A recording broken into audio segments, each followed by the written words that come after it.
Chào các bạn đến với Cốc MB. Thể theo yêu cầu của vài người bạn, hôm nay Thanh xin kể cho các bạn nghe một câu chuyện của Thanh hoàn toàn là có thật.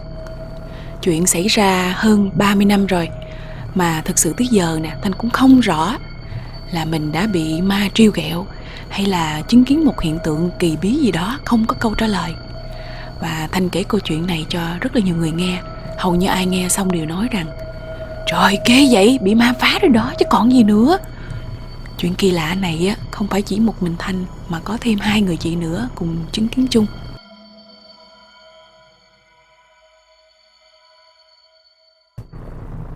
Ba má Thanh hồi đó là thầy cô giáo, và vì muốn ở gần trường nên ba má mua một căn nhà nhỏ nằm trên mặt đường, đối diện với trường học. Băng qua con đường nhỏ thôi là tới trường rồi.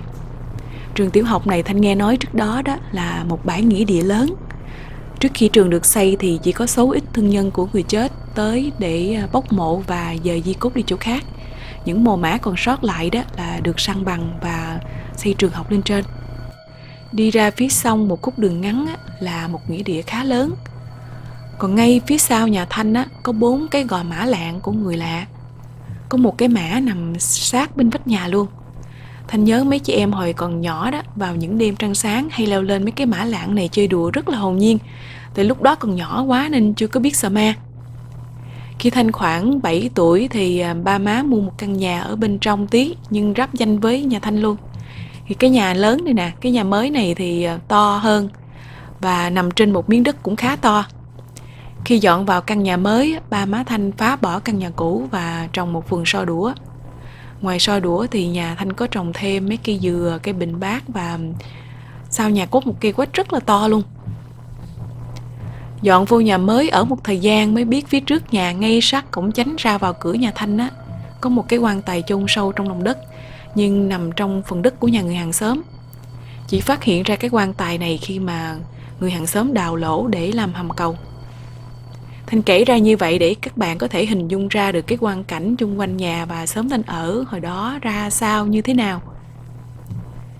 Rồi các bạn có ready, sẵn sàng để nghe Thanh kể chuyện kỳ bí này chưa nè? Bạn nào mà rất là sợ ma đó thì nhanh chân đi kiếm ai ngồi kế bên nha.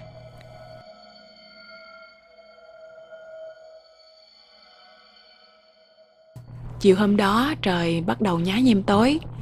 Mấy chị em Thanh ra lậu chơi giúp và coi má hút rác và đốt rác.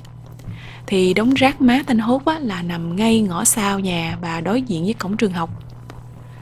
Má đốt rác cần tàn hết lửa thì lúc đó chị hai Thanh á, cần đi giải quyết bò tâm sự. Trong xóm Thanh ở rất ít nhà có cầu tiêu hay là toilet. Nhà Thanh cũng không có cầu tiêu, chỉ có nhà tắm thôi. Nên mỗi lần cả nhà đi á, là cần phải dùng ké cầu cá tra của hàng xóm. Chị hai sợ ma không dám đi một mình nên chị rủ Thanh và 2 người chị nữa đi chung. Chị thứ năm to con nhất nhà luôn nhưng lại là người sợ ma nhất, nên chị không có chịu đi theo. Chị thứ tư cũng sợ ma chút chút nhưng nể chị hai nên chị lẻo đẻo đi theo. Còn Thanh thì cái gan to đùng mà, cũng biết sợ chứ không phải là không nha, nhưng mà đi là đi chứ không có ngán. Cầu cá tra của người hàng xóm cũng gần nhà. Đứng sau nhà Thanh dòm qua một khu vườn nhỏ là thấy rồi. Cái ao cá khá to và chung quanh có rất là nhiều cây dừa cao, nên nhìn cũng hơi tùm tí, nhất là vào những cái đêm mà trời không có trăng. Tối hôm đó Thanh nhớ là có trăng, tuy không có sáng lắm nhưng cũng đủ để mình thấy đường đi, nên mấy chị em đi mà không có xách theo cây đèn dầu. Xóm Thanh ở lúc đó là hoàn toàn không có một cây đèn đường nào hết. Đường đi tới cầu Cá Tra đó, một bên là trường học và một bãi đất trống rất là lớn, nên phía bên đó coi như là không có lấy một ánh đèn nào hết, rất là tối. Còn một bên tay phải đó là dãy cây dừa cao, và ở dưới là lúp xúp mấy bụi bông bụp, có rất là nhiều sâu.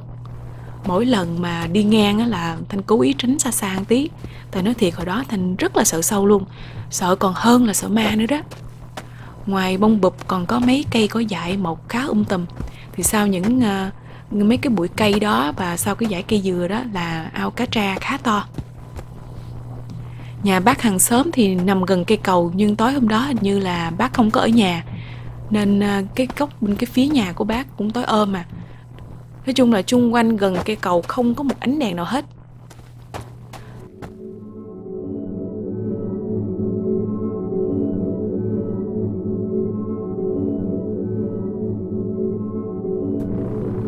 Lúc ba chị em đi tới nơi á, nghĩ là thấy có người ngồi trong cầu và đang hút thuốc lá.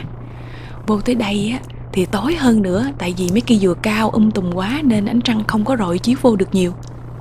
Thấy có người đang dùng cầu thì mấy chị em Thanh đứng đợi. Mà đứng đợi cả 10 phút 10 phút luôn đó, mà thấy rất là lạ. Là chỉ nghe có tiếng lá dừa cọ quẹt xào xạc trong gió. Rồi nghe tiếng bò rống và tiếng chó sủa văng vẳng xa xa thôi. Chứ ngay tại cầu không nghe tiếng gì hết. Im re, im lặng một cách kỳ lạ luôn. Mấy chị em lúc này nè mới bắt đầu thấy kỳ kỳ và thắc mắc tại sao mà không nghe cái tiếng rớt lủm chủm hay là tiếng cá bơi lội vẫy nước chành chạch chành mồi ăn. Thì lúc này ba chị em mới cố mà ráng banh mắt ra nhìn vô cầu coi ai, mà không hiểu sao lúc đó trong cầu rất là tối.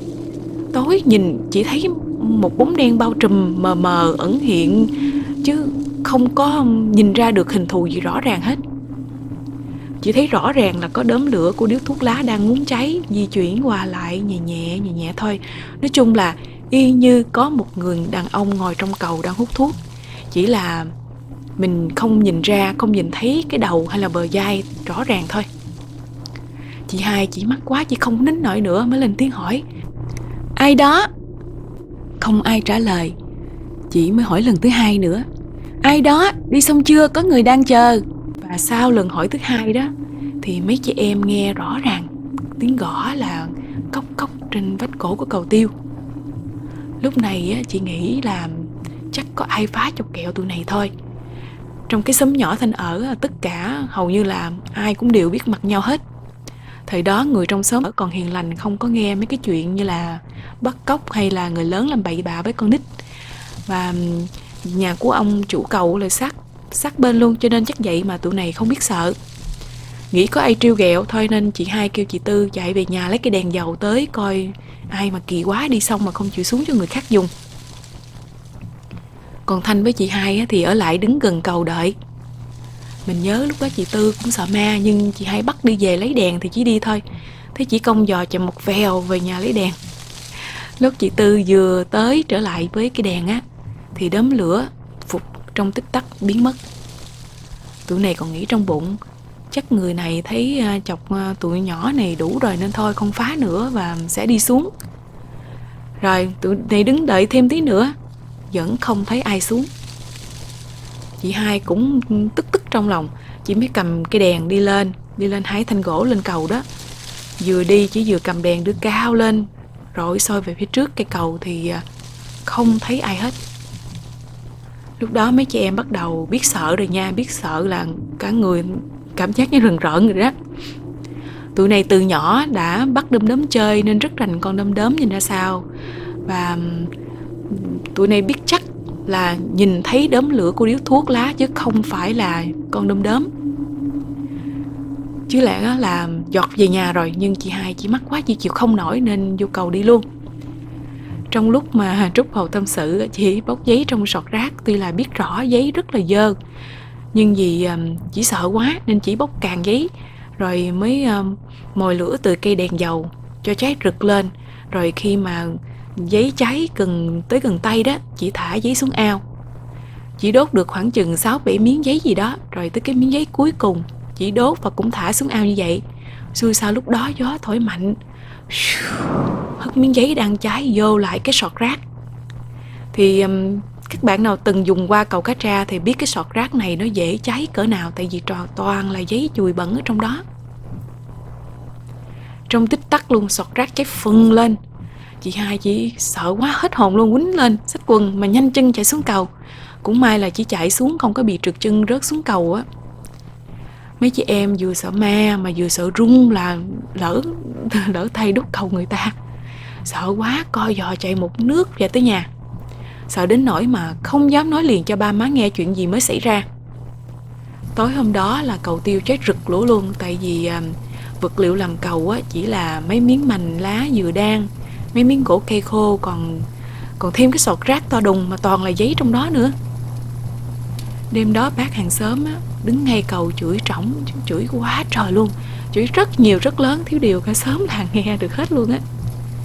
Ba má Thanh ngày hôm sau mới biết rõ câu chuyện, rồi có qua xin lỗi với bác và có ngỏ ý muốn phụ tiền để làm cây cầu khác, nhưng bác nói là không cần, tại vì bác dẹp luôn cây cầu. Làm khổ ghê luôn. Sau lần đó là không có cầu để đi nữa, mỗi lần đi là phải đi xa hơn, ra nhà người bạn ở gần bờ sông để đi ké. Mấy anh công an xã ở trụ sở gần nhà Thanh cũng phải kiếm chỗ khác để đi. Sau này thì mấy ảnh có làm một cây cầu cá tra, có nhiều ngăn ngay sau trường học nên rất là đỡ. Những hình ảnh các bạn vừa xem xong là do Thanh vẽ. Thanh ráng vẽ chi tiết giống như mọi thứ hồi đó. Mình cố gắng hết mình luôn, chỉ vẽ được ra như vậy thôi đó các bạn, tại vì Thanh không phải là họa sĩ. Chuyện Thanh vừa kể xong theo các bạn nghĩ như thế nào? Có phải là mấy chị em Thanh thực sự là bị ma trêu ghẹo, hay là một hiện tượng gì đó? Mời các bạn vào bình luận góp ý chia sẻ về câu chuyện này cho vui nha. Cảm ơn các bạn rất là nhiều đã ủng hộ Gốc MB, đăng ký, like và share.